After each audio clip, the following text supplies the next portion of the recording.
माना गांव, जहां से पांडव स्वर्ग की ओर गए थे। जी हाँ, वही माना गांव जहां भगवान श्री गणेश ने महाभारत लिखी थी और सिर्फ यहां से ही सरस्वती नदी के दर्शन भी किए जा सकते हैं। पहले इसे भारत के अंतिम गांव के नाम से जाना जाता था, पर अब इसे बदलकर भारत के पहले गांव के नाम से जाना जाता है।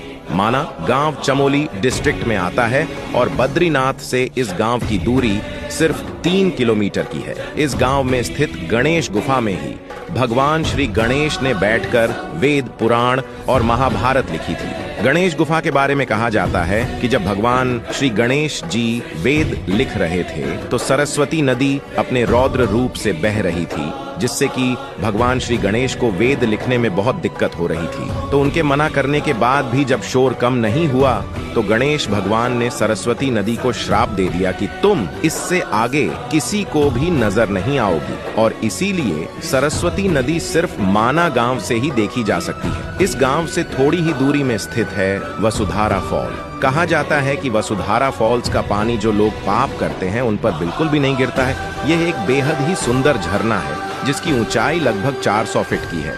जो भी टूरिस्ट माना गांव आते हैं वो भारत की पहली दुकान पर जरूर विजिट करते हैं। तो ये थी माना गांव की कुछ बातें। वीडियो को शेयर करो उनके साथ जिनके साथ माना गांव जाना है और